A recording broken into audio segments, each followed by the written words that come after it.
Eh, Safa, là. Les musulmans en carton, là, qui prient, là. J'ai envie de me les tuer. Je t'ai pas dit, les Algériens, que des chiens. Vous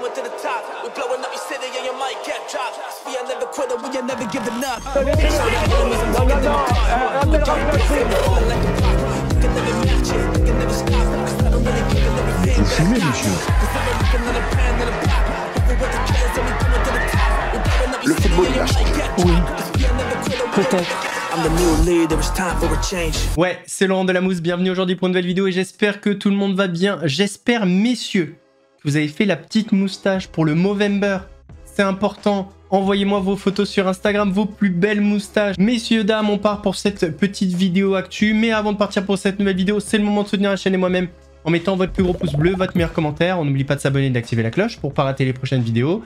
On fait de même sur la chaîne Mousse où demain vous avez la vidéo réaction à la suite des reportages sur les prédateurs de TF1. On me rejoint sur Instagram, sur TikTok, sur Twitch pour pas rater les lives du dimanche soir à 21h30.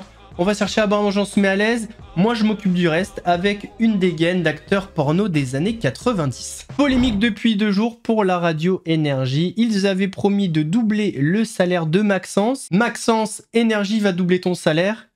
Eh bien, pas du tout. Une promesse Maxence, je t'annonce que nous allons te doubler ton salaire. qui n'a jamais été tenue par la radio Énergie. Moi, je veux juste qu'Énergie tienne sa promesse, quoi. C'est ce que dénonce Maxence Charlier, qui a participé en septembre au jeu Énergie double ton salaire. Quand à la radio on te dit ouais Manu te double ton salaire net, il te dit pas Manu te double ton salaire net avant impôt, mais après déduction des tickets restaurants, mais avant prime, mais ensuite il faut que les prélèvements, tout ça soit déjà fait. Non, Manu te double ton salaire net. Ça a toujours été dit comme ça à la radio. Entre 2017 et 2022, Maxence tente sa chance régulièrement pour participer au jeu phare d'Énergie. Quel est le seul animateur radio qui double ton salaire? Énergie double votre salaire avec Manu dans le 6-10. En septembre, il réessaye à nouveau. J'envoie le mot salaire au 7-10-12. Je reçois un appel de la standardiste qui m'appelle en fait pour faire une prise de référence. Par la même, elle me demande confirmation de mon salaire en me demandant combien tu touches par mois.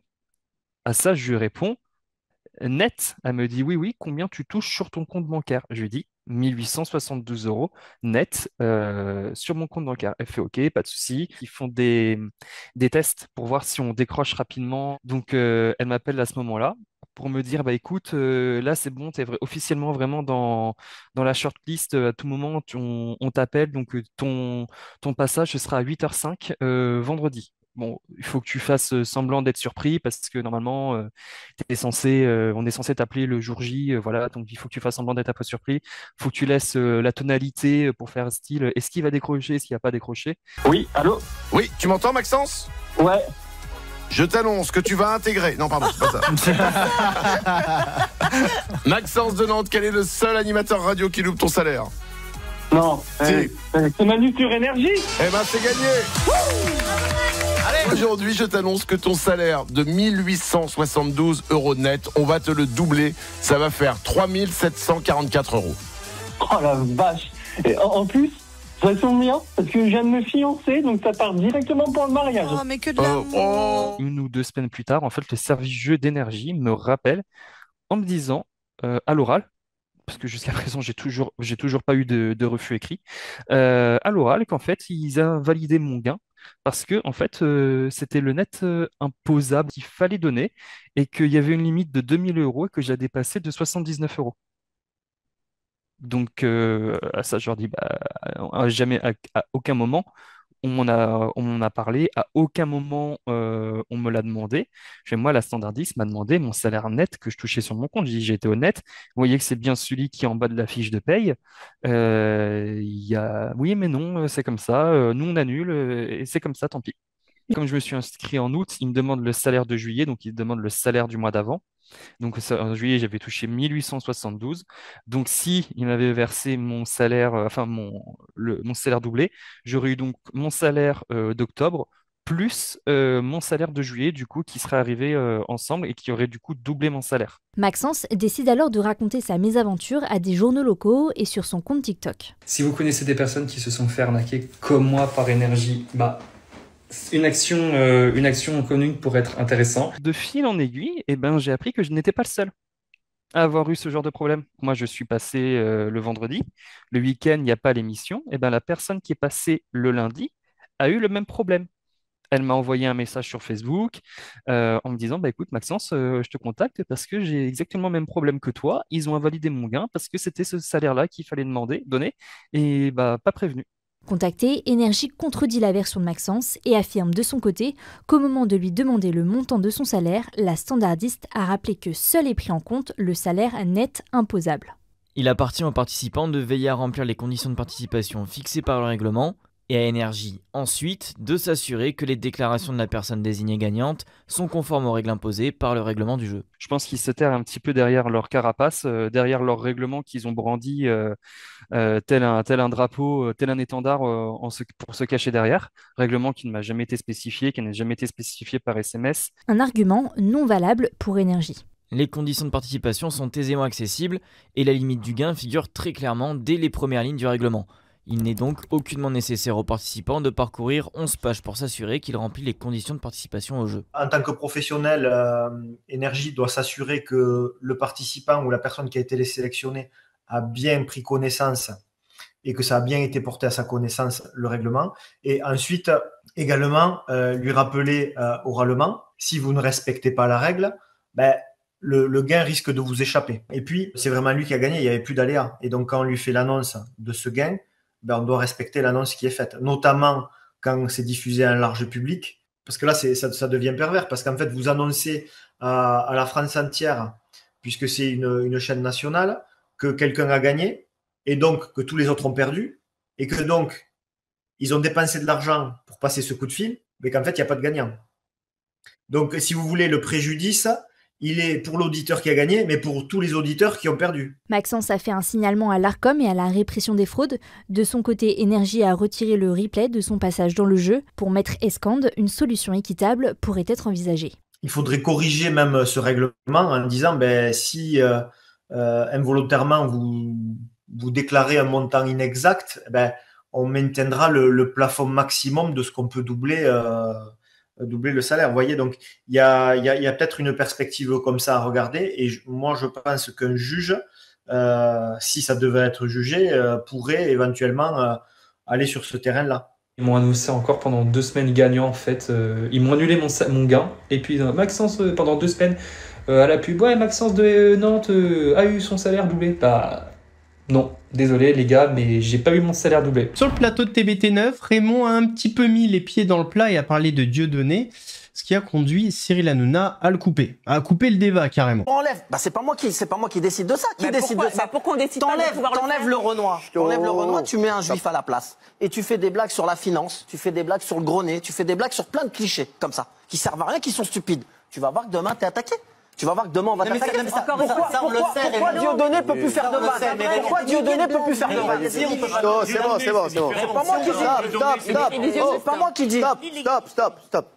Jean-Marc Morandini, il a piqué sa petite crise, il n'avait pas pris ses cachets contre la pédophilie et il s'est contredit littéralement en s'énervant. C'est assez succulent. Il y a l'apartheid là-bas. Oui, bien sûr. Il y a l'apartheid en Israël. Évidemment, quand on sépare les gens. C'est quoi, c'est pas l'apartheid? Non, c'est pas ça l'apartheid. L'apartheid, c'est pas séparer les gens. Alors je suis allé chercher la définition sur Amnesty International.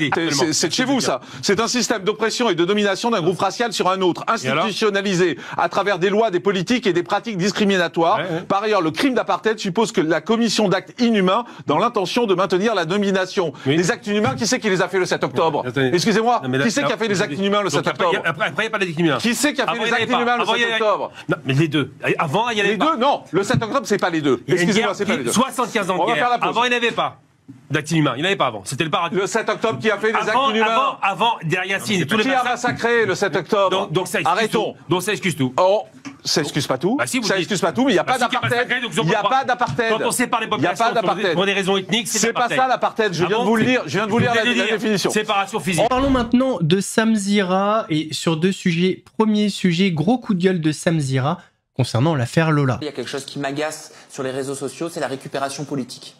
D'ailleurs, la famille de la petite Lola, ils se sont exprimés là-dessus. Ils ne veulent surtout pas que des politiques récupèrent ce qui leur est arrivé, le drame, la tragédie qui leur est arrivée. Et pourtant, le parti Reconquête d'Éric Zemmour a fait des manifestations avec des banderoles, avec le visage de Lola, avec écrit « Pour Lola, ni oubli, ni pardon, stop immigration, stop francocide ». Ça suffit d'utiliser des causes, ça suffit d'utiliser des tragédies comme ça là, ça suffit quand on a la responsabilité d'être un politique, de ne pas respecter la volonté d'une famille et de le transformer et de le récupérer à soi pour le transformer en futur électeur potentiel. Ce n'est plus possible. C'est plus possible de faire ça. Je ne sais pas ce que tu en penses, Amandine. Alors moi, je suis complètement d'accord parce qu'il y a un gros amalgame de faits. Ils essaient d'instrumentaliser encore une fois la souffrance. Francocide. Non mais francocide, ça n'a aucun sens. Et c'est encore une fois l'instrumentalisation de la souffrance d'une famille, d'une petite fille. Moi, je crois que je vois son visage, je te jure, je vois le visage de ma fille, ça me transperce. Ensuite, l'instrumentalisation politique que la maman a complètement réfutée et a refusée, ils le font quand même envers et contre la volonté de la famille, c'est inadmissible. Parce que heureusement que toutes les personnes issues de l'immigration ne sont pas des malades mentaux comme celle-ci. Des Français comme elle, il y en a plein. Des Hollandais, des Allemands, des Italiens, des Espagnols, des Américains, des gens tarés, il y en a plein, c'est une tarée. Elle est tarée, mais elle est pleinement consciente de ce qu'elle fait. Elle a fait une horreur sur cet enfant. Elle paye, mais elle paye au prix de la France. Et l'instrumentalisation politique n'est pas légitime parce que la maman a demandé à ce que ce ne soit pas fait et ils l'ont fait. Et le deuxième sujet, c'est les petits différends entre Amandine Pélissard et Jérém Star. Il n'y a pas si longtemps, on a vu une vidéo où Jérém Star cherchait un détective privé. Sam Zira a posé la question, est-ce que c'est pour elle ou pas? Écoutez la réponse. Mais pour en arriver à dire que t'es toxique, il a dit que t'étais toxique. Ouais, je sais pas pourquoi il a dit ça, faut lui demander. Je suis à la recherche d'un ou d'une détective privée. Vous comprendrez plus tard pourquoi, mais j'ai besoin, voilà, de quelqu'un qui exerce ce métier et qui est sérieux. Ne vous inquiétez pas, hein, le temps viendra où je prendrai la parole et peut-être que ce temps va arriver plus tôt que prévu parce que voilà, le jour où vraiment je vais l'ouvrir, je vais faire un scandale judiciaire et médiatique. Je pense que personne n'est prêt. Comme les internautes le disent, Amandine, est-ce que tu penses que Jérém Star cherche un détective privé dans le but de mener une enquête sur la famille Pélissard? Non, moi je pense savoir pourquoi il cherche un détective privé, puis j'en parlerai pas parce que ce n'est pas à moi d'en parler. Mais comme Jérém a été un de mes amis très proches et très profonds pendant de nombreuses années, je pense savoir pourquoi il en cherche un. Mais du coup, j'ai pas à en parler, surtout pas ici. Mais qu'est-ce que tu réponds aux internautes qui pensent qu'ils recherchent un détective privé pour faire une enquête sur vous, sur toi? On est toujours sur les bêtises des gens, quoi. Enfin, beaucoup font des amalgames, beaucoup font... Enfin, il y a beaucoup d'ambivalence, en fait. Vu qu'on vient de se disputer, ils pensent qu'ils prennent un détective privé pour moi. Enfin, pourquoi faire? Il me connaît par cœur. C'est touchant de te voir comme ça. Mais en fait, c'est exactement pas l'image qu'on reflète de l'amitié entre toi et Jérém sur les réseaux, toi. Les réseaux, c'est pas la vraie vie. Ouais, mais c'est ce que nous, on voit. Mais alors, pourquoi vous en êtes arrivé là? Et pourquoi Vraiment pour des trucs que même moi, je saurais même pas t'expliquer. Vraiment pour une bêtise, plus une bêtise, plus une bêtise. Attends, moi, je me rappelle la story où elle critique comment t'as fait grandir ta fille. Et toi, tu réponds, pourquoi elle me répond comme ça? C'était à longtemps. En fait, voilà, ça a été un cumul de trucs, en fait, problématiques. Et, il y a eu un élément déclencheur qui non, même pas. C'est d'un coup, il y a de l'animosité profonde qui s'est créée. Je pense que Jérém aussi, il était peut-être dans une période, il avait besoin de se centrer peut-être sur lui-même, sur d'autres choses. Mais pour en arriver à dire que t'es toxique, il a dit que t'étais toxique. Ouais, je sais pas pourquoi il a dit ça, faut lui demander. Que tu t'embrouillais avec tout le monde, que quelque part c'était difficile pour lui déjà, je fréquente tellement peu de gens, en fait, et je suis tombée toujours, en fait, sur des gens aussi qui m'ont mis à l'envers. Bah, tu sais, c'est ce qu'on a parlé ensemble, tu vois. Je sais pas. On te sent très nostalgique, comme si tu voudrais que cette relation reprenne. Pourquoi est-ce que tu reviendrais pas vers lui pour essayer? Je forcerai pas le destin, en fait. C'est comme ça, puis c'est tout. En ce moment, sur TikTok, il y a un mec qui me fait trop rire, mais vraiment trop. C'est l'ancien agent de Star, Michael Bizet. Il en roue libre parce que de toute façon, c'est plus son business, mais il est hilarant. Alors honnêtement, j'aimerais pas être à la place des personnes dont il parle, Mais je vous laisse regarder. Salut les amis, j'espère que ça va. En fait, il y a un truc qui commence à me gonfler. Les gens de télé-réalité, on peut rien leur dire, mais eux, ils disent en fait ce qu'ils veulent. C'est un truc de ouf, ça. Le Paga qui vient de m'attaquer, là, le Anthony, là, le Panini, là, par rapport au divorce de Jessica et Thibaut. Alors toi, déjà, ferme ta gueule, frérot. Pourquoi Adixia t'a quitté? Parce que tu lui demandais qu'elle te mette des trucs dans le derrière et elle voulait pas, donc elle en avait ras le cul d'une pépette refoulée. Donc commence pas à me casser les couilles, parce que moi, je balance, hein. Faut pas me faire chier. Hein. Et le pire, Anthony, dans tout ça, c'est que Jessica m'a répondu avec bienveillance. Elle m'a pas attaqué. Et toi, pourquoi t'es virulent comme ça? De quoi je me mêle? De quoi je me mêle, ma sœur? Alors, occupe-toi de ton trou du cul, où il y a autant de passages qu'à Châtelet-Léal, et me fais pas chier. Dernière petite vidéo, après je vais me coucher. Et je vais vous dire quelque chose. Il y a une interview, il y a quelques années, qui était sortie chez Samzira, de Adixia, avec Samzira, comme quoi Greg, Lena, j'en passe et plein d'autres avaient découvert dans la table de chevet de Paga des godes. Qu'est-ce qui branle avec des godes? C'est pas pour touiller la soupe, hein. Et donc la vidéo a sauté. Pourquoi encore une fois? Parce que la prod s'est dit, il faut faire absolument sauter la vidéo parce que l'image va être dégueulasse pour Paga. Comme avec les divorces de Jessica, comme avec plein de choses, les prods, je vous l'ai dit, façonnent les candidats de télé-réalité. Bref, bon, ben en gros, c'est une pépette, hein. En vrai, je suis pas fan de révéler des choses personnelles, mais en fait, c'est sa manière de parler, ses expressions. Les godes, c'est pas pour touiller la soupe, etc. Scandale pour la marque Shein qui est accusée d'avoir mis en vente des poupées à caractère pédophile. Elle fait la taille d'une petite fille d'1 an. Très réaliste, ses traits, mais aussi son corps, pourvu de tous les attributs physiques. Cette poupée était vendue il y a encore quelques jours sur le site Shein, présentée comme un jouet sexuel. Pas de doute pour la répression des fraudes, qui dénonce dans ce communiqué le caractère pédopornographique du produit. L'annonce a été supprimée par Shein, qui parle d'une défaillance majeure. Nous prenons des mesures correctives immédiates et renforçons nos dispositifs internes afin d'éviter qu'une telle situation ne se reproduise. Un nouveau scandale après tant d'autres. Shein, épinglé à plusieurs reprises, pour des promotions trompeuses notamment. 40 millions d'euros d'amende en juillet, 150 millions d'euros encore en septembre. La dernière polémique passe d'autant plus mal que mercredi, la marque doit ouvrir une boutique au BHV à Paris. Puis mi-novembre, dans 5 galeries Lafayette en province. Une implantation qui met en colère cette commerçante. Elle s'apprête à ouvrir un magasin juste en face du BHV. Un bandeau là. Ici, seulement des produits made in France, choisis pour leur qualité, aux antipodes de ce que propose Shein. On est littéralement à 30 mètres, face à face. On est sur des valeurs complètement opposées. On a une conception de la vie complètement opposée. Malgré la multitude des scandales, Shein continue de faire des adeptes. Un Français sur 3 a acheté un produit ces 6 derniers mois. Selon certains spécialistes, l'impact des scandales reste assez limité. Cet épisode supplémentaire qu'on vient de traverser, ça va pas améliorer l'image de la marque, ça c'est clair, mais en dépit de cette mauvaise image, c'est une marque qui cartonne sur un plan commercial. La répression des fraudes a alerté le parquet de Paris. En cas de contenu pédopornographique, les dirigeants d'entreprises encourent 7 ans de prison et 100 000 euros d'amende. Le cas Kim Benotman fait beaucoup parler, je pense qu'on y est un petit peu pour quelque chose. Même Bassem en a parlé. Bon, je prends pas Bassem comme une référence, attention. À la suite de cet extrait, j'ai du très lourd à vous partager. Tu penses quoi de l'affaire Benotman? Wallahi l'azim, un jour j'ai partagé un mec sur Snap qui parlait bien sur la façon de la vie et en fait c'était ce mythomane, je le connaissais pas. Et il y a des gens, ils sont venus vers moi, ils m'ont dit Bassem, tu connais pas ce mec-là? Je lui dis Wallah, je le connais pas. Il me dit si, il avait les nabab kebab à l'époque, frérot, c'est le plus grand mythomane que la terre elle est faite.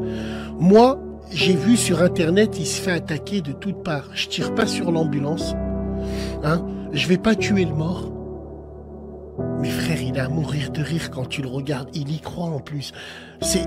Mais je vous laisse en parler. J'en ai jamais parlé. C'est pas maintenant que je vais en parler pour surfer sur la vague. Déjà d'une, le profil, il m'intéresse pas. Et de deux, j'en ai rien à branler.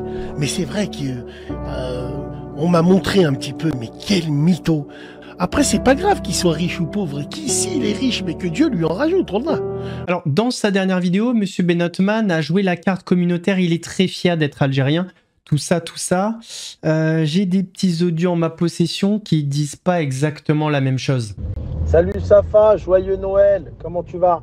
Appelle-moi quand t'as un moment qu'on parle, tu sais, de ma résidence, de ma fiscalité perso, rapidos, et des autres folles d'Algériennes, là. Hein, Kautar et l'autre, qu'on les paye, qu'elles ne sont pas celle-ci. Et l'autre fou d'Angers aussi. Il faut limiter les Algériens dans l'entreprise, c'est très très important. Crois-moi, j'en ai payé les fruits. Les pots cassés. Putain. Safa, là. Les musulmans en carton, là, qui prient, là, j'ai envie de me les tuer. Je t'ai pas dit les Algériens que des chiens. T'as vu l'autre fils de chien de Mohamed, là? J'ai eu mon pote de Suisse qui m'a envoyé des enregistrements de lui. En fait, comment il décriait devant les franchisés. Ouais, c'est en faillite, c'est de la merde. Ne signez pas, je vais monter ma franchise de kebab. Mais laisse tomber. La même chose que l'autre. C'est tous des jaloux, tous des merdes, ces Algériens. Là, laisse tomber. Écoute, on fera le point. Je pense, Safa, qu'il faut envoyer une fin de période d'essai à la Wydad, là. Faut regarder son contrat, elle commence vraiment à me casser les burnes. C'est une grosse jalouse, cette meuf. Franchement, les Algériens, c'est vraiment une race de merde. Il faut la dégager, là. Comment ça parle...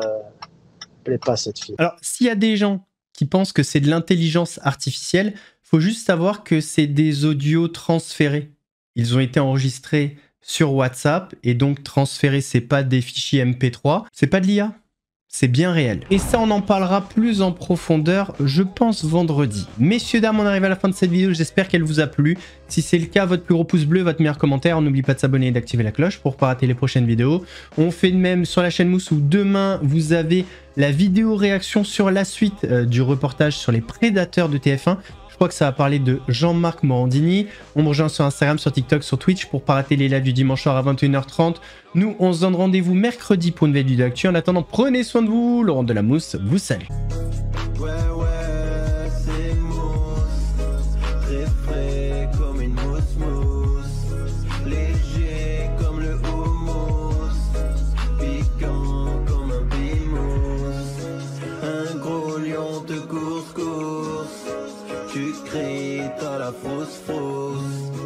J'arrive à la rescousse. Regarde, ouais, c'est moi.